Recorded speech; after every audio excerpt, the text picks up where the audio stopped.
attraction et rétention des talents. Engagement au travail, productivité et efficacité des salariés. Bien-être des salariés. Le bien-être, c'est vague. De quoi parle-t-on? Émotionnel. Social. Physique. Financier, pardi. Il y a aussi un devoir, une obligation que les entreprises RH, membres RSE, etc. doivent faire. C'est tout ce qu'on appelle du benchmark. Regardez ce qui se passe ailleurs, à côté ou dans d'autres pays. Il y a souvent de très très bonnes idées qui peuvent être mises en place sans réinventer la poudre. Bienvenue sur le podcast Cultivons le bien-être et la prévention de WTW. Le podcast dédié à l'accompagnement santé, bien-être, prévention et équité. Dans un environnement professionnel où l'attraction et la rétention des talents sont les maîtres mots, construire et développer une politique bien-être semble incontournable. Que vous soyez DRH, manager, salarié, dirigeant d'entreprise ou encore partenaire social, nous avons conçu ce podcast pour vous offrir des perspectives inspirantes, des conseils pratiques et des histoires captivantes. Tout au long de cette série, notre experte sur le sujet chez WTW, Géraldine Guimarès, sera accompagnée d'invités exclusifs sur des thématiques précises du bien-être et de la qualité de vie au travail. Bonjour Caroline Bettini. Bonjour Géraldine. Vous êtes DRH chez Vivadour depuis 3 ans. Un mot sur Vivadour et vos responsabilités? Alors Vivadour est une coopérative agricole. Qui dit coopérative, elle englobe en fait principalement tout ce qui est monde agricole avec 6 filières d'activité. Donc c'est assez vaste. Nous touchons une grosse population d'agriculteurs et d'adhérents. Et quelle est ma fonction chez Vivadour? Un DRH groupe, donc je m'occupe et entre autres du recrutement jusqu'à la sortie des collaborateurs, tout en passant par la paye, tout en passant par la formation avec une équipe dédiée. Alors pour information, je commence toujours nos épisodes avec une petite question pour les auditeurs, suivie d'une introduction que je lis. Donc j'ai envie de dire place à la lecture, ça sera bref. Très bien. Quel est l'objectif principal d'un employeur à vouloir mettre en place une stratégie de bien-être globale au sein de son organisation? Une entreprise qui investit dans le bien-être de ses employés, c'est en tout cas ce que nous pensons chez WTW, et vous pourrez nous donner votre avis, Caroline, bénéficie d'une meilleure productivité, d'une diminution de l'absentéisme et d'une amélioration de l'attraction et de la rétention des talents. D'ailleurs, en parlant d'attraction et rétention des talents, 81% des employeurs nous indiquent mettre en place une politique de bien-être dans ce but précis. Alors c'est un processus ambitieux qui peut rencontrer plusieurs limites, qui freine son succès. Nous avons la chance de pouvoir donc en parler avec vous, Caroline Bettini. Très bien, je vais partager avec vous. Peut-être pour commencer, ma première question serait, est-ce que vous avez une définition pour vous? Qu'est-ce que le bien-être? Alors si on doit prendre une définition générique du dictionnaire, c'est une situation où on est bien dans sa peau, en fait. Une sensation agréable. Voilà. Mais après, ma définition à moi, elle est beaucoup plus... Et là, on rentre peut-être dans des domaines un peu philosophiques. Il y a le bien-être physique et le bien-être psychologique. Les deux sont intimement liés. Si on n'est pas bien dans sa tête, physiquement, ça va s'en ressentir. Si on n'est pas bien dans sa peau physiquement, ça va jouer sur le moral. Tout ça est lié à des facteurs très personnels, des facteurs de profil également, et quel est notre seuil d'acceptation dans certaines situations et comment on va gérer notre bien-être. Et notre bien-être va être réglé, par exemple, on rentre chez soi, on va faire un environnement très agréable avec des couleurs très agréables, etc. Donc on va jouer sur son bien-être quand on rentre chez soi. On va également faire de l'activité physique. Il y en a qui vont courir, mais il y en a qui vont faire quelque chose de plus soft, tel que le yoga, la méditation. Il y a l'alimentation, il y a plein de choses dans le bien-être. Et je dirais que ça va même plus loin, c'est également dans son monde, dans son travail, dans son quotidien. Mais on peut, dans son environnement, faire également, dans son environnement de travail, faire quelque chose pour être bien à la place où nous sommes. Et puis après, on va plus loin, c'est-à-dire la pression hiérarchique, la pression des résultats, la charge de travail, tout ça, c'est aussi des seuils d'acceptation de chaque individu. Voilà. Donc le bien-être, c'est large pour moi. C'est très très large. Alors, avec ce que vous me dites, j'ai 2 choses. Un commentaire, une question. Premier commentaire, vous me parlez de philosophie, c'est quelque chose qui me... Je vais pas dire qui me passionne, mais je n'irai pas jusque-là, mais un peu quand même. Il y a un vrai sujet aujourd'hui, enfin, en tout cas, quand on creuse avec les philosophes sur la différence entre le bien-être, entre être en joie, entre se sentir heureux. Et en fait, tout ça est à distinguer. C'est pas la même chose qu'on cherche. Et aujourd'hui, on se perd un peu à la quête d'un bonheur. Mais qu'est-ce que le bonheur? Enfin, voilà. On pourrait faire tout un sujet de philosophie. Mais tout ça, en fait, finalement, est très différent. Il faut se dire, OK, mais qu'est-ce qui est ma priorité? Qu'est-ce qui est le plus important pour moi? Voilà, ça, c'était mon petit. C'est ça. Mais ce que je vous disais, ça revient à son facteur personnel. Son vécu, son facteur, son seuil d'acceptation. Ça revient à tout ça. Moi, je vais avoir un besoin de silence intense, alors que d'autres ont besoin d'écouter de la musique. Alors que moi, au bout d'un moment, la musique va me taper sur les nerfs. C'est un exemple, mais bien sûr. Et alors, par rapport à ça, ma question suivante, c'est jusqu'où pensez-vous qu'un employeur doit aller pour l'accompagner dans son bien-être? Parce que vous parliez juste avant ça va aussi dépendre de son vécu. Donc oui, il y a des causes qui sont internes à l'entreprise, externes à l'entreprise, qui sont internes à la personne. Est-ce que vous avez une vision ou des convictions sur ce sujet? Jusqu'où doit aller un employeur?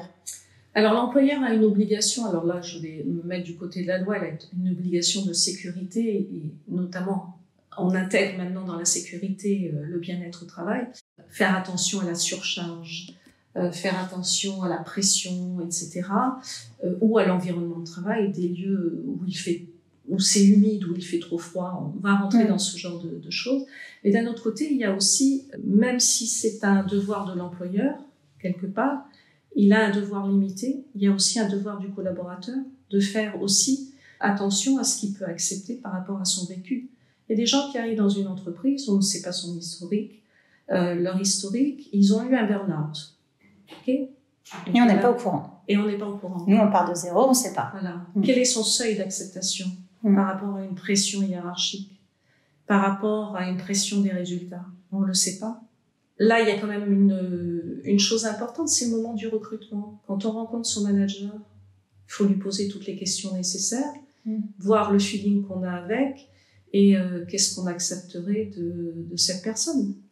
Donc, la politique, finalement, de bien-être dans une entreprise, c'est finalement deux acteurs qui le font. Ouais. Et donc, ça commence dès le recrutement, d'après vous, parce que j'allais vous demander, pour vous, c'est quoi la politique de bien-être en entreprise? Le début de réponse, en tout cas, et je vous laisse la parole, ça commence dès le recrutement, et c'est aux deux parties de l'initier. Oui, tout à fait. Mais oui, en recrutement, vous rencontrez président, manager, etc. Généralement, de plus en plus, maintenant, les nouvelles générations regardent également les valeurs d'une entreprise. Google nous aide, les sites des entreprises nous aident, on peut identifier l'ADN de l'entreprise et les valeurs de l'entreprise. Est-ce que je rentre dans ces valeurs-là? Est-ce que ça correspond aux miennes? Déjà, première étape. Bon, ok, cette entreprise m'intéresse, elle correspond à mes valeurs. Mais maintenant, qu'est-ce que je vais avoir comme manager? Il est évident qu'au cours de ma carrière dans l'entreprise, je vais peut-être changer de manager. Mais le premier manager, celui qui m'ouvre la porte, est-ce que je vais m'entendre avec lui? Est-ce que ça correspond au type de management que je veux? Donc ça, c'est important. Mais alors, on vient sur le sujet de la connaissance de soi. Est-ce que je me connais? Est-ce que je sais ce dont j'ai besoin? Généralement, on se connaît. On se connaît. Alors peut-être même un jeune qui sort de l'école, il se connaît, il sait. De plus en plus, je trouve que la jeune génération, elle est très engagée sur tout ce qui est écologie, etc. Donc ils savent déjà. Ils sont très avancés sur ça. La scolarité aide également. On a un type de professeur qu'on apprécie, on a un autre type de professeur qu'on n'apprécie pas. Donc déjà, on identifie. Puis après, on a son parcours personnel. Mes parents, on a travaillé, on a fait des stages, on a déjà identifié des choses. Donc il ne faut pas sous-estimer le fait qu'on ne se connaisse pas. On se connaît. Maintenant, la question est, je vais aller plus loin, ai-je suffisamment, et c'est généralement le bas qui blesse actuellement, j'ai besoin de travailler. Et je suis en mesure, je suis obligée de travailler et je n'ai pas le choix. Et de l'autre côté, je suis obligée de recruter. Je n'ai pas le choix non plus. Est-ce que aujourd'hui, dans les process RH, justement ce que vous dites, vous l'initiez dans les valeurs de notre entreprise, elles sont telles qu'elles sont. On aurait besoin de tel profil, en tout cas sur ces déjà au-delà des compétences, les soft skills comme on dit, les compétences douces, comportementales. Est-ce que ça vous l'initiez vous dans vos process RH? Oui, alors déjà mon équipe RH sait pertinemment en recrutement sur quoi ils doivent travailler, parce que la technicité, il faut la laisser au manager et au recruteur qui va embaucher. Par contre, le RH, lui, va avoir une vision beaucoup plus large, à savoir quel profil il a en face de lui, et si ce collaborateur quitte ce service, est-ce qu'il est en mesure d'intégrer un autre service avec un autre type de management? Donc ça, le RH va pouvoir l'identifier dans son profil. Et après, nous avons des fiches de fonction, et je suis en train de revoir au fur et à mesure toutes les fiches de fonction. Et à chaque fois qu'on a un recrutement, on revoit les fiches de fonction. Et moi, je rajoute un maximum de soft skills, parce que pour moi, ce n'est pas la fiche du poste du collaborateur, c'est la fiche du poste, du métier, du poste en lui-même. Oui. On se trompe, et on s'est trompé pendant très très longtemps en recrutement et en ressources humaines, en disant, voilà, moi, le collaborateur que j'ai, il fait ça, il fait ça, il fait ça, et il est comme ça. Non. C'est peut-être pas le collaborateur que tu veux avoir, en fait. Oui. On l'a sur place, mais quel est le monde idéal? Quel type de soft skills on a besoin?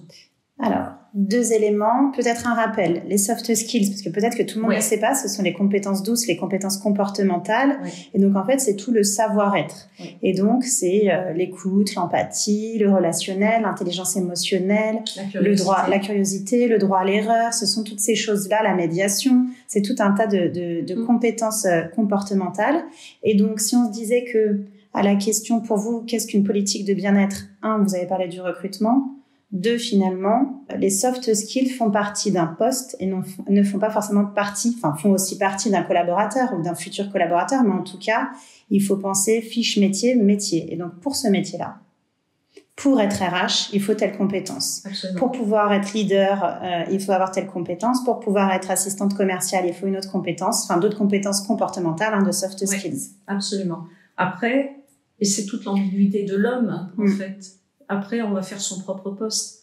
Moi, je ne suis pas une RH identique à une autre RH ou à un autre RH. On a nos personnalités et on va faire en sorte sur lequel on va jouer sur nos soft skills pour servir de levier.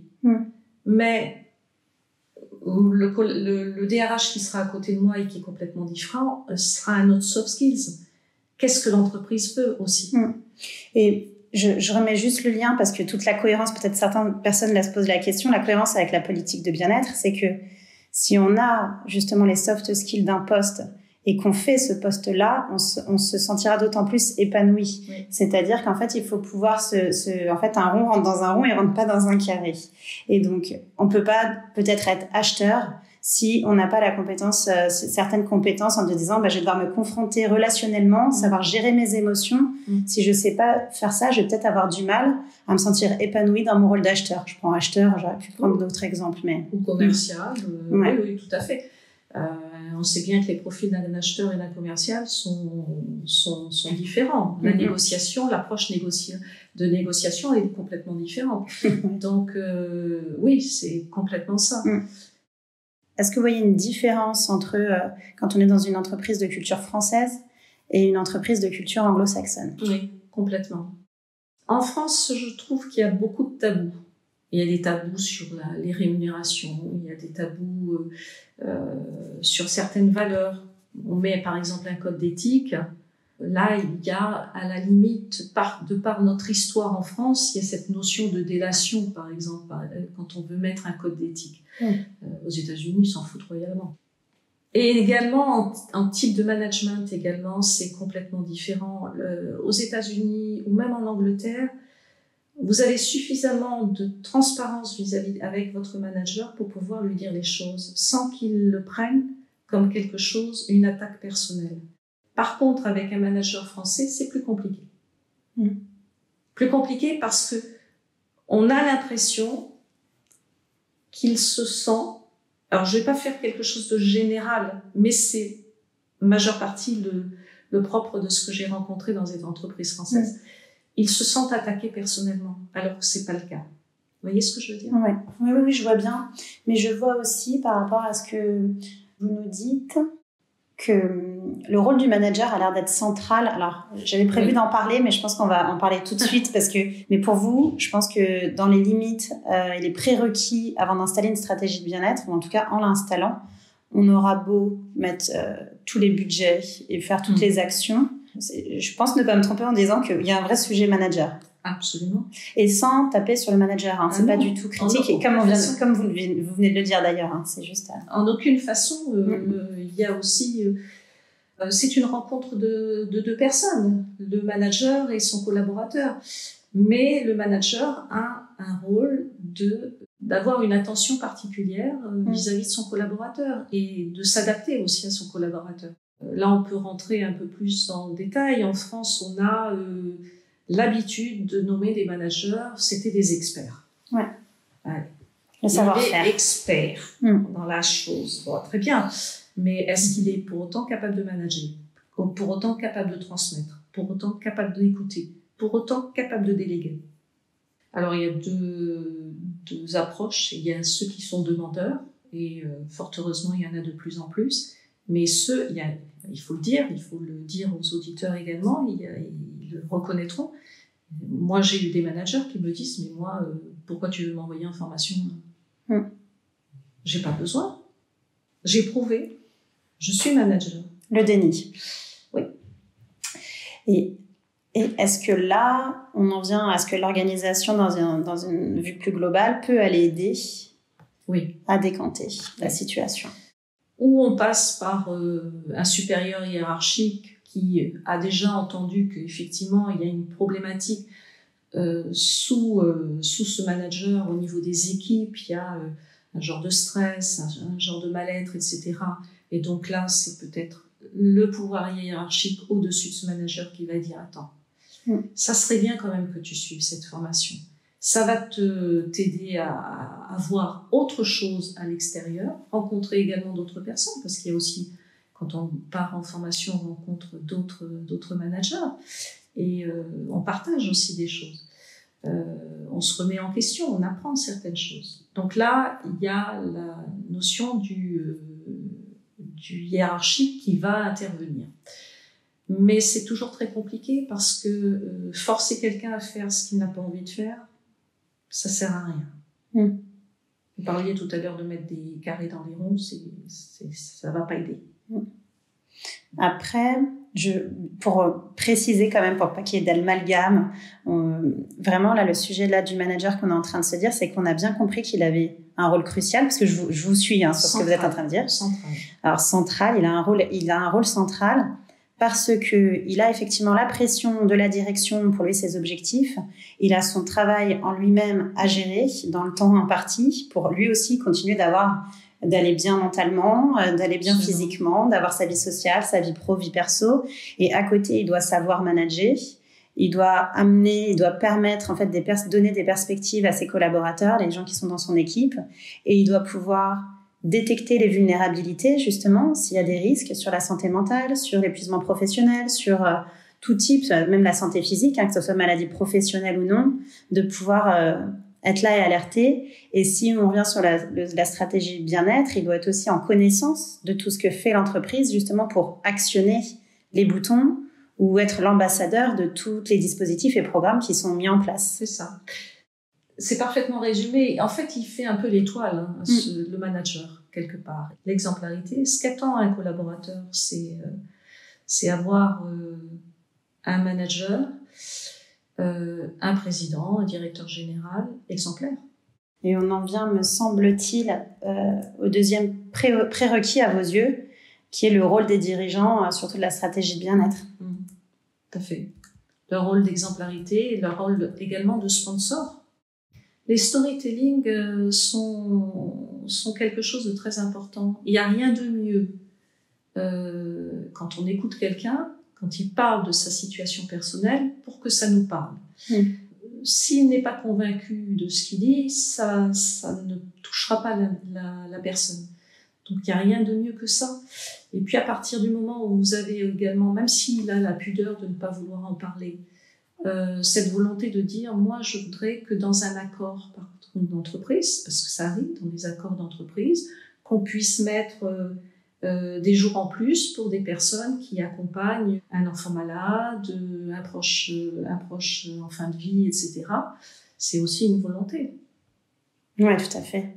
Et c'est sur, là, le sujet de la cohérence globale, peut-être parfois où ça prime, c'est que, en tout cas, de ce que je peux voir et là où on tente d'accompagner, c'est que une entreprise est parfois compartimentée sur ces sujets-là, c'est-à-dire que peut-être que le service RH va travailler sur mettre en place des jours en plus, le service médecine au travail va travailler sur un autre sujet, l'assistante sociale va être en capacité d'aider sur les démarches administratives de ce même sujet, le responsable handicap va les faire. Et donc finalement, un salarié qui a cette problématique, comment est-ce qu'il a un seul et même endroit à l'information? Est-ce qu'il a déjà les supports, mais qui remet tout par rapport à un événement de la vie? Et là, on est sur la cohérence d'une stratégie de bien-être. Oui. Et c'est là où il faut structurer en fait sa stratégie en mettant des procédures en place, des outils également. Dans notre dernière enquête bien-être employeur, on leur a demandé si les dispositifs qu'ils mettaient en place sur les sujets de bien-être étaient pertinents pour leurs salariés. Alors, je sais qu'à 59%, ils nous ont dit oui, c'est pertinent. Et en fait, on a posé exactement la même question aux employés lors d'une autre enquête. Et eux, sauf erreur, mais je pense que c'est 27% nous ont dit oui. Oui. C'est-à-dire qu'on a un gap de 30%, de 32, donc c'est bien ça les chiffres. On a un gap de 32 points. Et alors, en tout cas, moi, j'y vois deux choses. La première, c'est que peut-être que ça correspond pas aux besoins. Et donc là, on a répondu, il y a des dispositifs qui sont mis en place, mais ce ne sont pas les attentes des salariés. Et la deuxième, c'est que c'est méconnu. Ben, il y a les deux. Je pense que majoritairement, c'est méconnu. On fait, à part des grands groupes qui font toute cette publicité, etc. Pourquoi les grands groupes? Je cite les grands groupes parce que les grands groupes américains, les objectifs là-dessus. C'est comme le ratio femmes au niveau du conseil d'administration, etc. Ils ont des objectifs. Donc c'est plus facile parce que déjà dans leur structure et dans les objectifs globaux de l'entreprise, ça descend dans les objectifs managériaux décidément, et c'est bien marqué dans l'objectif du manager. Pour autant, quand ce n'est pas dans les objectifs d'une entreprise et ça ne descend pas dans l'objectif du manager, là, il y a une déperdition d'informations et on ne sait pas où aller chercher l'information. Ah ben, on a un intranet. Ouais, mais est-ce qu'un intranet suffit? Est-ce que les collaborateurs ont accès tous à l'intranet? C'est aussi des questionnements parce que vous avez peut-être dans les 27% des gens qui sont uniquement des gens, entre guillemets, dits sédentaires, qui ont tous un ordinateur, alors que, par exemple, en coopérative agricole, non, ils sont dans les silos, ils sont dans les ateliers, les ordinateurs. Et comment on va les capter? Comment est-ce qu'on va capter cette population? Et donc là, c'est une autre difficulté. Si justement, je revenais sur, il y a des prérequis avant toute mise en œuvre et tout dispositif, toute action, le rôle central des managers, et il va falloir les accompagner, et il faut les accompagner. 2, les dirigeants, qui doivent être réellement engagés dans ce sujet, qu'il y ait des objectifs ou non, mais en tout cas, on remarque que quand il y a des objectifs, quand il y a des variables qui sont offertes, si la politique de bien-être est efficace, eh ben, on voit que dans la réalité, il y a des effets. Bon, je mettrai quand même peut-être une petite parenthèse avec les enquêtes d'engagement, mais bon, c'est un autre sujet, on va peut-être pas rentrer là-dessus. C'est vrai. Mais ça peut être le sujet d'aujourd'hui. Est-ce qu'il y a un troisième prérequis avant qu'on rentre dans le sujet de alors qu'est-ce qu'il faut mettre en place et quelles sont les priorités? Moi, je vois pas spécialement de prérequis plus que ça. L'entreprise essaie de faire ce qu'elle a à faire et ce qu'elle peut faire. Le salarié a également non seulement des droits, mais il a aussi des devoirs. Derrière, il faut un peu forcer les choses en tant qu'employeur pour pouvoir faire en sorte que ça fonctionne ou que ça aboutisse. Par rapport à ça, d'ailleurs, ça me fait penser, de par toujours vos différents parcours professionnels, est-ce que vous voyez justement une différence de ce qu'on peut faire là dans le monde agricole ou par rapport à d'autres secteurs d'activité dans lesquels vous avez pu travailler? Non, je crois que là, on a affaire à des hommes, donc que ce soit la souffrance dans une entreprise ou la souffrance dans une autre entreprise est la même. Les métiers sont différents. Par contre, effectivement, là, il va falloir faire une attention particulière en fonction des métiers, parce que, évidemment, dans le monde agricole, vous avez des métiers durs avec des conditions de travail difficiles. Par exemple, en collecte, il y a beaucoup de poussière, il y a travail très tôt le matin, la viticulture, c'est pareil. Des métiers physiques, comme d'autres métiers physiques, hein, je dirais, il n'y a pas que l'agriculture qui a des métiers physiques. Et la problématique sera différente. Gérer des gens qui sont en fonction transverse, en fait, ce qu'on appelle les fonctions support, entre guillemets. D'ailleurs, on a sorti notre... Vous faites penser à ça, je vous donne un chiffre. On a sorti notre baromètre absentéisme. Oui, j'ai vu passer. Vous l'avez vu en début de mois. Et en fait, ce qu'il en ressort, c'est qu'il y a à peu près, un petit peu plus, même un tiers des arrêts qui sont dus à des sujets psychologiques. Et beaucoup plus quand on est dans le secteur tertiaire. Et oui. Ouais. Et oui. Une fois qu'on s'est dit ça, c'est peut-être pas la priorité. Ma question est la suivante. Si on pensait alors... Pour nous, le bien-être, hein, c'est un peu l'équilibre entre 4 dimensions. La santé physique, la santé mentale, émotionnelle, la santé sociale, le bien-être social et le bien-être financier. Est-ce que pour vous, il y a une dimension qui est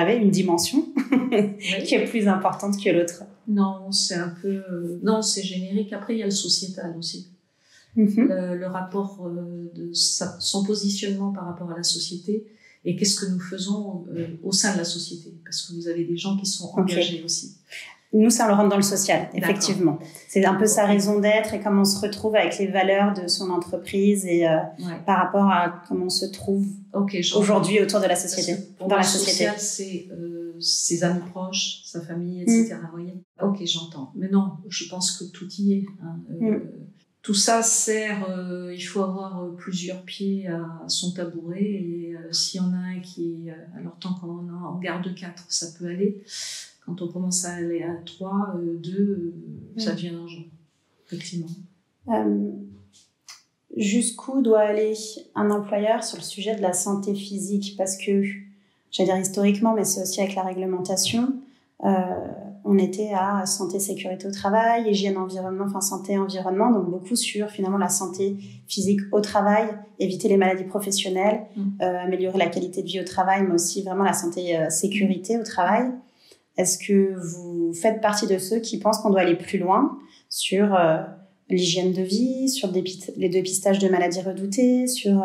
Alors oui, moi je fais partie de ces gens sur notamment dépistage de maladies redoutées, puisque quand dans certains métiers vous touchez à des produits, il est quand même nécessaire de faire ce type de dépistage. Mais après, je reste très attentive et c'est là où on est dans l'ambiguïté, c'est aussi l'acceptation du collaborateur. Là, on touche à sa personne.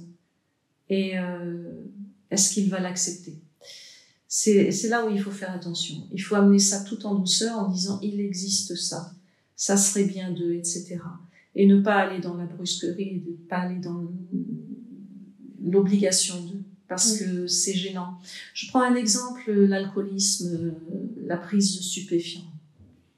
Bon, libre à lui de faire ce qu'il veut. Sauf que quand ça c'est pris dans l'entreprise et que ça devient dangereux, pour lui ou pour un autre collaborateur, par exemple, il conduit un Fenwick, il est sous l'emprise de l'alcool, ou il est commercial, il est sous l'emprise de l'alcool, là, ça devient un problème pour l'entreprise. Pour autant. Donc, on remet le cadre réglementaire. Ouais. On remet le cadre réglementaire avec peut-être ouverture à un moment donné de faire de la sensibilisation au collectif, peut-être pour qu'il y ait un tilt. Et d'arriver à du personnel. Après, ça peut être un traitement individuel, mais c'est dommage d'en arriver là. L'alcoolisme reste une maladie, ça on le sait. Il suffit d'un accident et il suffit que il arrive quelque chose de grave et on se retrouve à licencier le collaborateur. La question est, qu'est-ce qu'on aurait pu faire et qu'est-ce qu'on a raté? À part la sensibilisation, mais s'il ne veut pas se soigner, il ne peut rien faire. Alors, on peut peut-être faire en se disant que, si on vient sur les autres dimensions, peut-être qu'il a un sujet de bien-être financier qui le préoccupe, et peut-être que là, on pourrait aller l'aider. En fait, pourquoi je vous dis ça, c'est que on le voit bien, c'est que les personnes qui ont un sujet de problème émotionnel, donc vraiment anxiété, stress, dépression, etc., consomment beaucoup plus de substances que les autres. Idem pour le bien-être financier. Les personnes avec justement des imprévus financiers, ils n'arrivent pas à combler leur fin de mois, sont beaucoup plus à même d'avoir des addictions, d'être addictifs à des substances. Et l'entreprise va faire comment là ?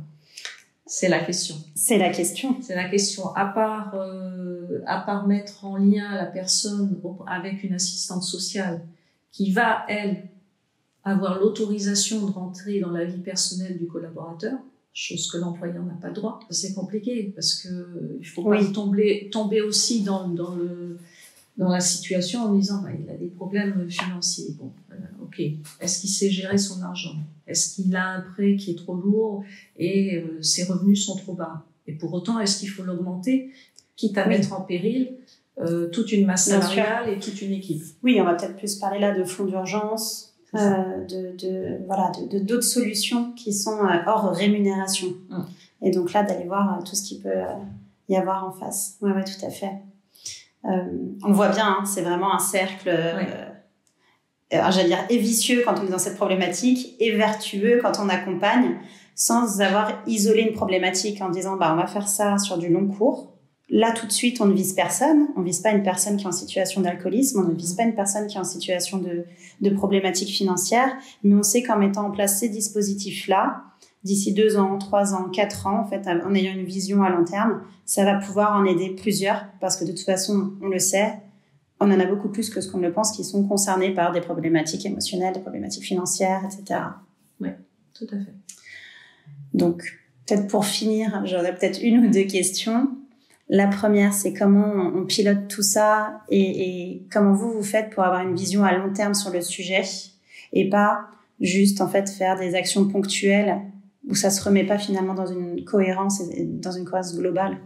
Oui, et puis les actions ponctuelles, on s'aperçoit elles restent ponctuelles et elles sont traitées sur une urgence et c'est pas toujours très apprécié.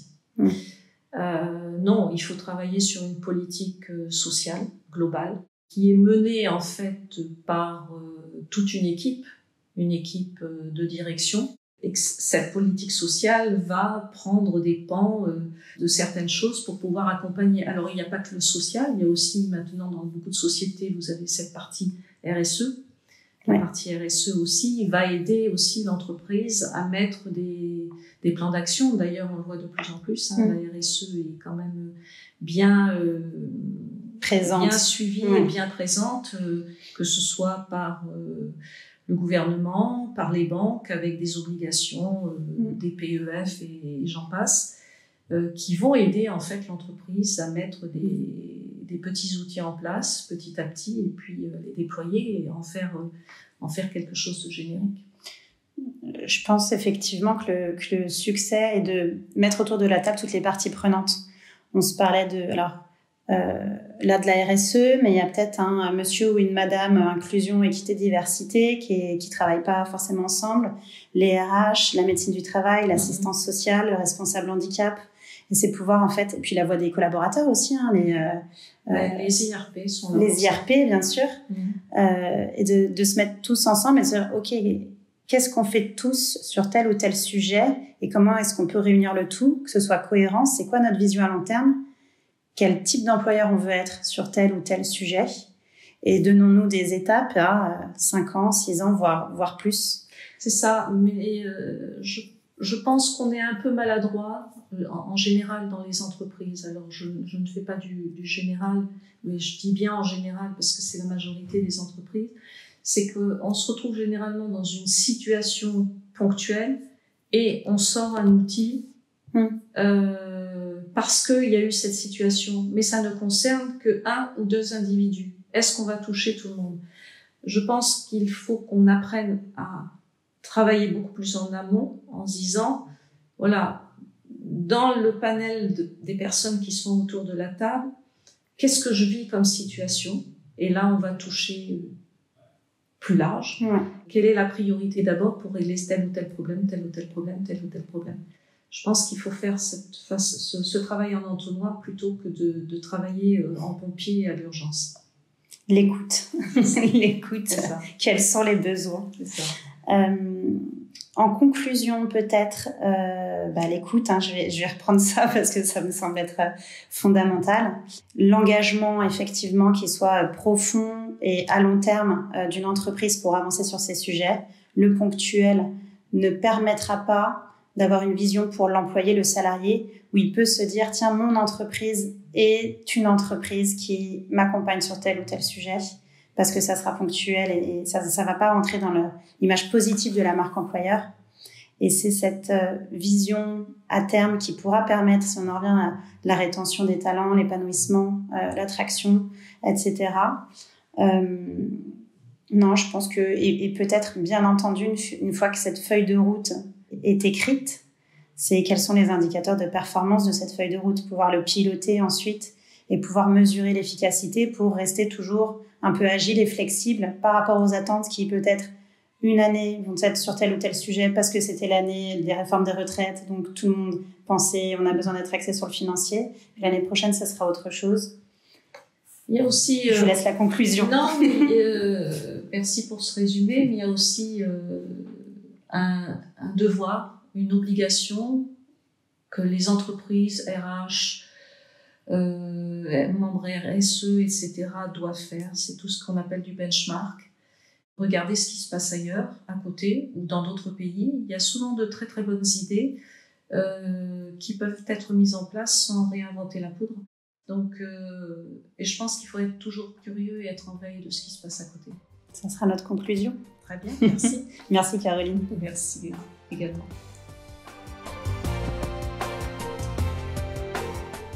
Merci pour votre écoute. Nous espérons que cet épisode vous aura inspiré. Ensemble, continuons d'en parler pour cultiver le bien-être et la prévention. Nous vous donnons rendez-vous très vite pour un prochain épisode. D'ici là, n'hésitez pas à vous rendre sur notre site internet www.wtwco.com. Nous serons ravis de vous accompagner.